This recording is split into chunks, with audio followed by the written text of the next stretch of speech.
চাই না, এখন আমরা চাকরি চাই।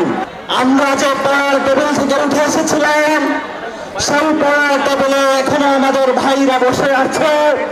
বাংলাদেশে এখনো কোনো কর্মসংস্থান সৃষ্টি হয় নাই। একদিকে হলো আমাদের মা বাপদের পকেটের টাকা কেটে নিয়ে বাংলাদেশের প্রাইভেটাইজেশন করা হয়েছে শিক্ষা ব্যবস্থাকে।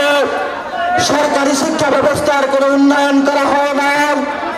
জনগণের কোনো চাকরির ব্যবস্থার বাংলাদেশের নিয়তি করা হয় না। আমরা আশা করেছিলাম জনে জনে চাকরি হবে, জেলায় জেলায় ফ্যাক্টরি হবে। বাংলাদেশে এই ধরনের আমরা এখনো কোনো ব্যবস্থা দেখতে পাচ্ছি না। মৌলভীবাজারে আমার এখানে বোনেরা মায়েরা চা পাতার সারা দিন রাত কুড়ি তুলে 180 টাকার কাছাকাছি মজুরি পায়। এই ধরনের নিম্ন মজুরি বিশ্বের কোন রাষ্ট্রে নাই। কিন্তু মৌলভীবাজারের মানুষ, আপনাদের চায়ের বাগান, আপনাদের মাটি, কিন্তু টাকা যাচ্ছে বেনিয়াদের কাছে। মৌলভীবাজারের প্রাকৃতিক সম্পদ মৌলভীবাজারের মানুষ ব্যবহার করতে পারে নাই। মৌলভীবাজারের সন্তানরা মৌলভীবাজারে চাকরি পায় নাই। মৌলভীবাজারের মানুষেরা মৌলভীবাজারে শিক্ষা পায় নাই। আমরা পাহাড়ে পুঞ্জিতে গিয়েছিলাম, এখানে বিভিন্ন জাতিগোষ্ঠীর মানুষ রয়েছে, তাদের সাথে কথা হয়েছিল। সেখানে কোনো শিক্ষা ব্যবস্থা নাই, স্বাস্থ্য ব্যবস্থা নাই। আর এখানে যারা প্রশাসনে রয়েছেন তারা ব্রিটিশ আমলের যারা লাট সাহেব তাদের মতো জনগণের সাথে ব্যবহার করে। যেই জনগণের ট্যাক্সের টাকা প্রশাসন চালিত হয়, সেই প্রশাসন যদি জনগণের কল্যাণ না করতে পারে, এমন প্রশাসন বাংলাদেশে আমরা চাই না, চাই না, চাই না। মৌলভীবাজারবাসী কথা শেষ করব। চাকরির দাবিতে তরুণ প্রজন্ম মাঠে নেমেছিল। তরুণ প্রজন্মের চাকরি হয় নাই।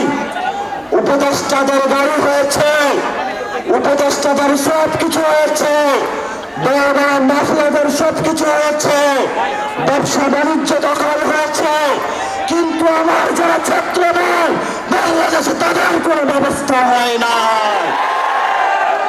তরুণ প্রজন্মের কোনো চাকরি হয় নাই। যারা মিডল ক্লাস ফ্যামিলি রয়েছে, রাইজিং মিডল ক্লাস রয়েছে, তারা যখন সবজি কিনতে যায়, আমাদের বাচ্চার বাবারা বাজারে কিছু কেনাকাটা না করে এখনো ফ্যামিলিতে ফিরে যায়। এমন বাংলাদেশ আমরা চাই না। এনসিপির নেতৃত্বে ভবিষ্যতে বাংলাদেশে যদি জনগণের সরকার গঠন হয়, সেই জনগণের সরকারের ক্ষেত্রে আমরা 64 জেলায় চাকরির ব্যবস্থা করব, ম্যানুফ্যাকচারিং হাব বানাবো, বিভিন্ন জায়গায় টেকনিক্যাল এডুকেশন চালু করব। বাংলাদেশের তরুণ প্রজন্মকে কিভাবে একটি শক্তিশালী ফোর্স হিসাবে ব্যবহার করা যায়, আমরা এই দুঃখটা বুঝি। এনসিপি এটা নিয়ে কাজ করবে। তরুণ প্রজন্ম আমরা কোনো ফাল্লা জিনিস না, আমরা রক্ত দিয়েছি, এখনো চাই না, এখন আমরা চাকরি চাই। মৌলভীবাজারবাসী চাকরির দাবিতে, সংস্কার দাবিতে, নতুন সংবিধানের দাবিতে, শেখ হাসিনার বিচারের দাবিতে, একটি সুন্দর বাংলাদেশের দাবিতে আমরা 64 জেলায় যাচ্ছি। আগামী আগস্ট মাসের 3 তারিখে আমরা সবাই ঢাকায় একত্রিত হব। আমাদের শহীদদের নিরাপত্তার জন্য, সংস্কারের জন্য, বিচারের জন্য আমাদের একটা লিখিত দলিল প্রয়োজন।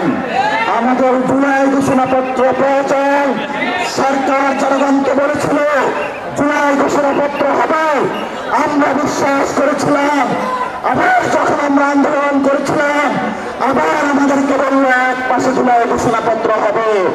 আমরা সরকারের কথা বিশ্বাস করতে চাই না, চাই না। জনগণের ঘোষণাপত্র রাজপথে এখন জনগণে দিবে ইনশাআল্লাহ। আগামী 3 তারিখে সবাই শহীদ মিনারে একত্রিত হন।